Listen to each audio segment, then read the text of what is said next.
Today we have a 1997 Honda Civic, and we might have a blown head gasket or a cracked cylinder head. I don't know. I'm gonna diagnose it right now, live. I don't know nothing about this vehicle. I just bought this vehicle to flip, and I'm gonna show you what the deal is. So far, I found water. So far, I found water inside the cylinder, but there's water droplets in there. That's not a good sign there. That's a good sign that there's water leakage inside the cylinder. You should never have that. All right, so hopefully you can see that real good. I'm gonna move the camera around and see if you can see anything. All right, I haven't even diagnosed this car yet.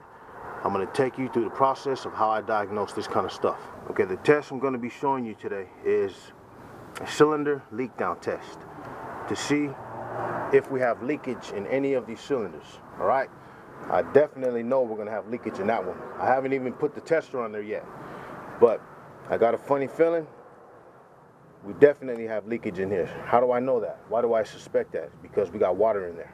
You should never have liquid in there at all. Okay, this is a cylinder leak down tester. I made this, it's homemade. You can watch my video on how I made it. Got a head gasket here. I'm definitely changing the head gasket, but before I do, I'm gonna find out if whether or not I got a cracked cylinder head or I can just replace the head gasket. All right, so let's go. First thing you wanna do, make sure your radiator is full of water. All right, so we're gonna put water in here and fill it all the way up so that we can see if there's leakage in there. Next step, we're gonna put in this compression hose. This is from my compression tester, but I'm not putting the compressor on there, the gauge. I'm gonna leave this balloon on there. Next, crank the engine, set up your ratchet and extension, and twist it. Watch for compression on the hose, or on the balloon. That's number 4 cylinder right there. Okay, as soon as we get compression, stop. All right, take this back off.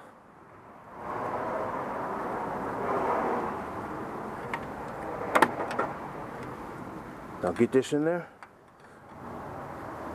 Get a long screwdriver, a long stick, a vacuum hose, doesn't matter. Now, let's twist it again after you get the screwdriver in there and get it all the way up to the top until it stops. Right about, it's getting close. Right about there. Okay, that's the top dead center right there. Okay, I'm gonna back up a hair. Done deal right there, top dead center. And now that you got that at top dead center, we're gonna put the hose back in there. This time we're not using that balloon. So now, screw that back in there like that.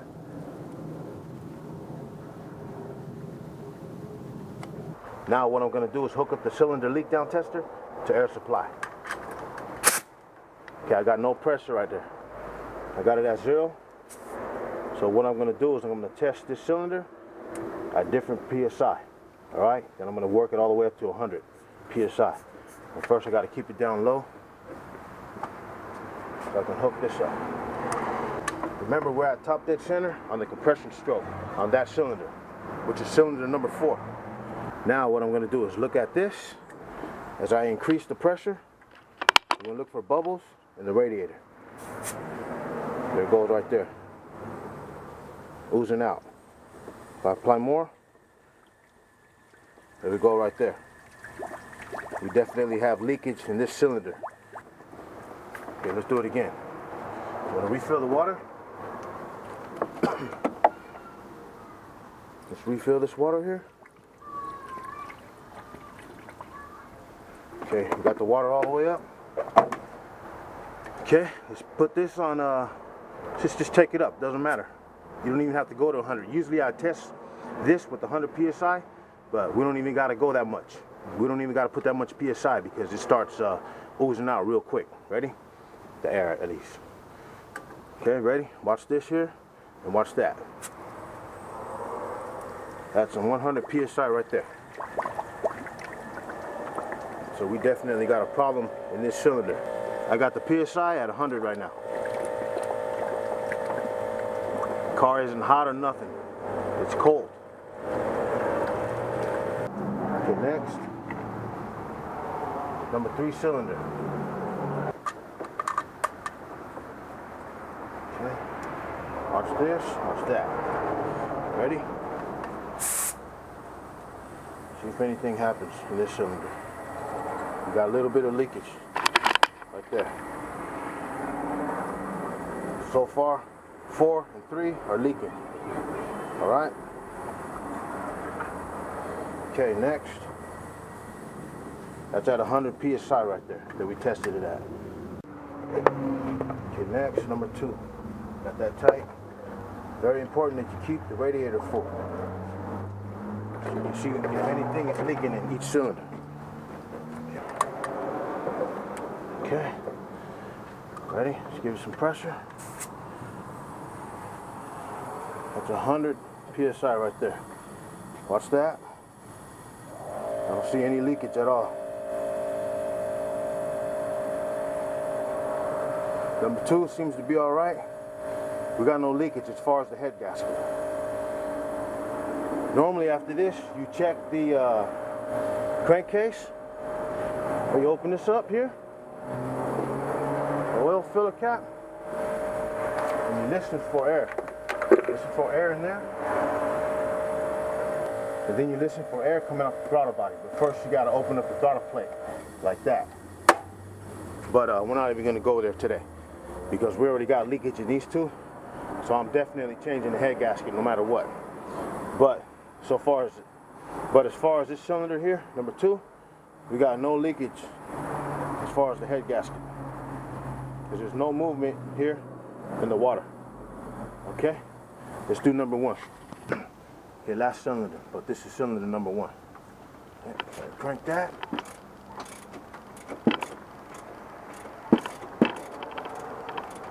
Okay, pressure stroke.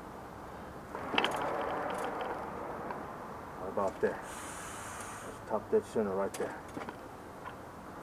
Let's get that out. Just back in there.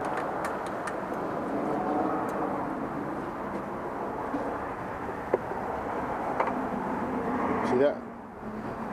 With the blown head gasket or cracked cylinder head. Right there. When you see creamy stuff inside the oil filler cap, you got a problem with water. Alright, that's water and oil mixed when it turns into a slush right there. Okay, got this ready to go, got this filled up. Let's give it some air, see what happens. Go all the way to 100 psi, right there. You got leakage. There it is right there. I'm suspecting a blown head gasket in this vehicle. 100 psi on the gauge, through the leak down tester, and that's what we got. We got leakage in cylinder number 4, 3, and 1. And that's how you tell if you got a blown head gasket or a cracked cylinder head. Just like that. Okay, I just took the valve cover off. Check this out. Look at all that sludge buildup. Big time water leak. Head gasket or cracked cylinder head. Okay, when you're taking loose bolts and you're having a hard time getting these off, don't fight it, man. All you gotta do is this. Put a wrench on there like that. Put another wrench on on the open end and crack it loose. So now let's take the head off. First thing you want to do is take the exhaust manifold off. Get that off like that. Then take the intake manifold off. Get that off like that. Bust that loose. You want to take your distributor off.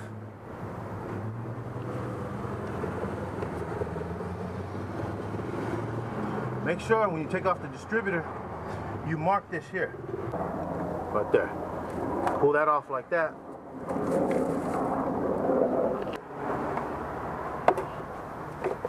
Just like that. Okay, now time to take the head bolts off. Get a 14mm socket, but get the 6-point. All right, here we go. Just crack them loose, like that. You hear how they're just cracking loose? Just crack it loose, like that. Start from the inside out. going in a crisscross pattern. Just like that.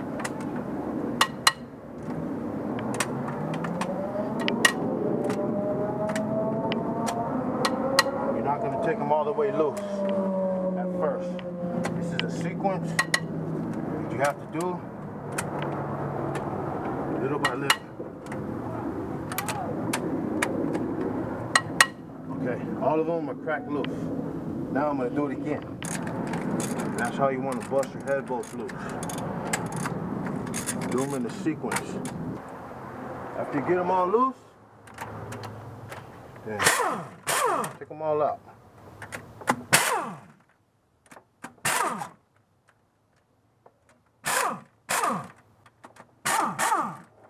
There you go right there, they're all loose. Now, what you got to do, you got to break it loose. All right? You could either hit it with the rubber mallet, or it'll come easy, it'll come loose like that. Yeah, there you go right there. That's a done deal. Time to pull it off. There you go.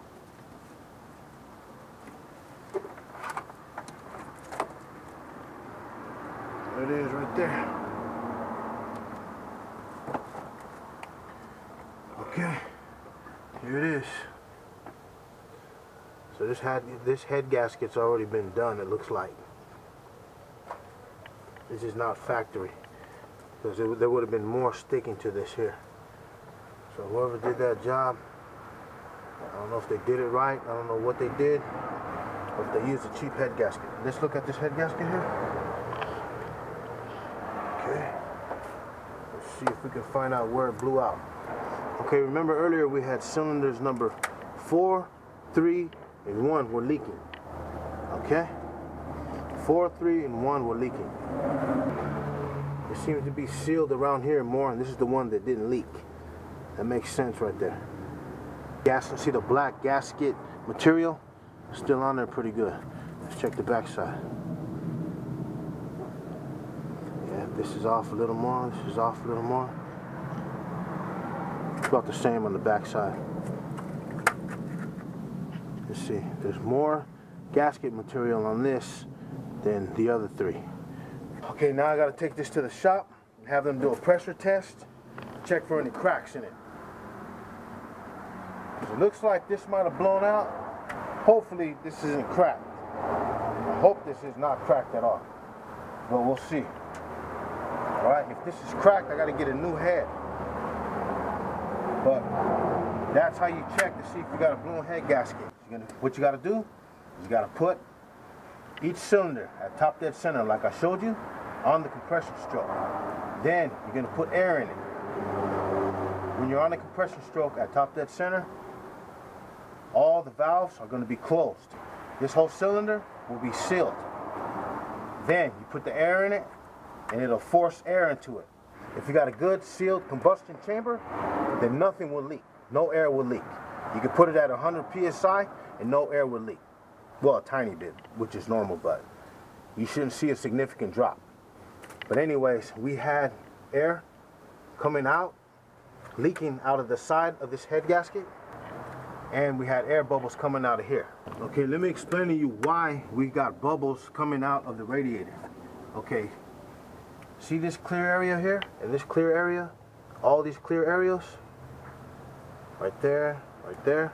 I don't know exactly where though. You can't really tell all the time exactly where it leaked from. And this one is pretty noticeable though. Right here, right here, right here. All the gasket material is wore out or blew out. And what causes that most of the time is overheating.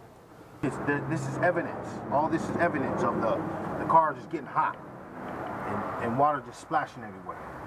Well, when you got air bubbles coming out of here, what will happen is the air that we're forcing inside the cylinder will flow past here. And these little tiny holes are called coolant portholes. Around the cylinder sleeve here, this is all coolant right here. So when you get a leak, okay, let's line this back up. When you get a leak past here and it goes into the hole, the air will force itself into the coolant system, creep back through the coolant holes, and up, and the pressure and all the bubbles and air will be forced out of here. And that's what you saw earlier. And that's how you get a blown head gasket. Anytime your car overheats, some head gaskets, depending on the manufacturer and how they're made, some are cheap and some are good. But depending on the manufacturer, it depends. The heat gets so hot that it blows right through the edges, especially right here. These are weak points right here. These right here, these areas. But it depends. It all depends where it's going to blow out. Anyways, this car overheated, got hot, and this car also has a code of a coolant temperature sensor. So that tells me something went down with the coolant. Okay, right before I take it to the shop, what I do, I'll check it. I'll check for warpage. First, you got to clean the surface of the cylinder head real good. Better than what I'm going to show you right now, but I just want to show you the process. Get a razor blade and hold it straight up like that. Not like that. Don't angle it, because this is an aluminum head, and you can gouge it real easy just by going like that. All right? Keep it straight up like that and clean the entire surface. And what you're going to do is get a straight edge. This right here is a precision ruler. This is made for straightness. Then you're going to measure crisscross like that. There's one there, there, there. What you're looking for is for warpage in this cylinder head. And then straight like that.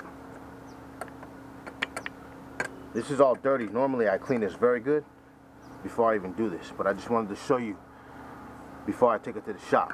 It's still dirty, it's still nasty, so but I don't even have to do this right now because I'm going to get it machined anyways. All right, so after you do that, you get the filler gauge, and you got to check your specs for how much is the allowable warpage on your cylinder head. This one I believe is 2/1000ths of an inch. So I'm gonna grab the gauge, filler gauge like that, 2/1000ths of an inch,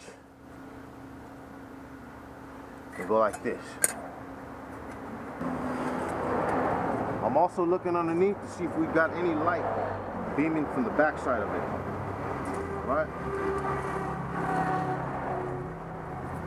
Got the warpage there. Has 2/1000ths. Watch this. If you want to see that, you want to see the filler gauge hit. It's not going to work here because I got the valve sitting up. See, now I'm sitting on the valve. But anyways, you go like that. Run your filler gauge underneath like that, and you're checking for warpage. And like I said, like that, same thing. Run it like that. That's what you do before you take it to the shop.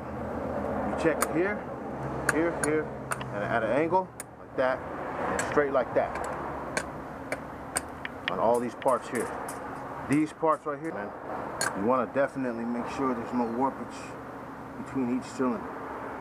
The only way this will work is if this is truly cleaned. So make sure you clean this very good and check your tolerance for the amount of warpage that's allowable for your vehicle. Now let's take it to the shop. All right, we just got the cylinder head back from the machine shop. Everything is all good, no cracks or anything. What I had them do is clean it, resurface it, and do a pressure check. The pressure check is to check for any cracks. If there was any cracks, then we would have had some major issues here. You would have either had to get this thing fixed or get a whole new one or use one from the junkyard. But anyway, this whole deal is good to go. It's ready to be put on the engine block, and I'm gonna prepare to get that on right now. There was a reason why this head gasket blew out.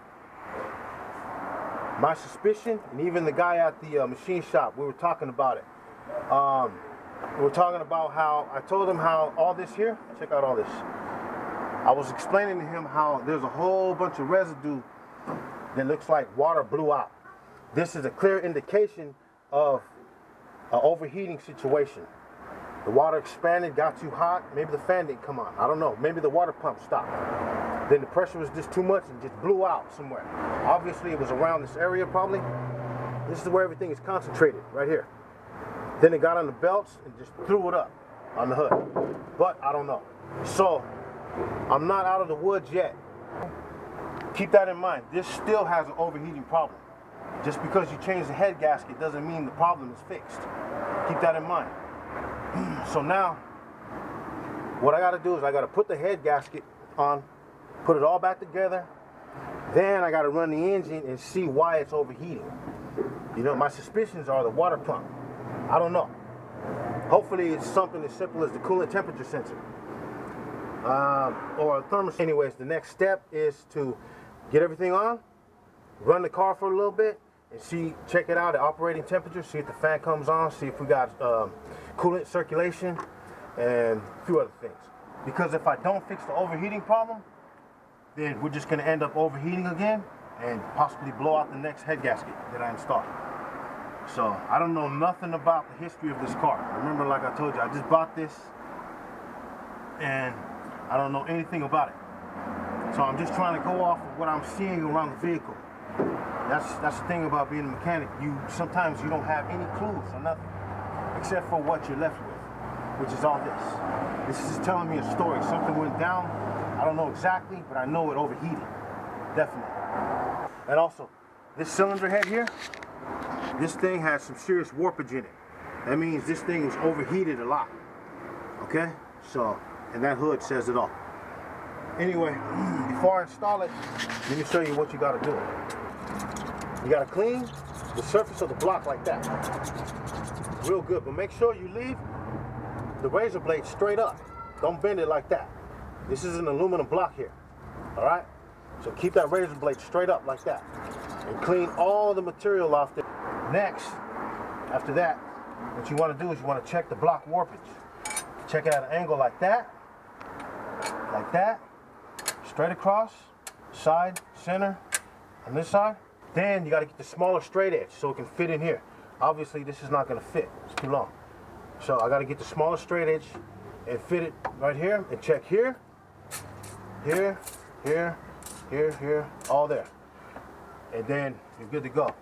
If your warpage isn't too much, remember you got to check your tolerance. All right? Okay, when you do check them, get your filler gauge. I'm using 2/1000ths of an inch right now. Get it straight in like that, and then you want to fill. See if it slides in or not. And that's how you do it. See if your filler gauge slides in there.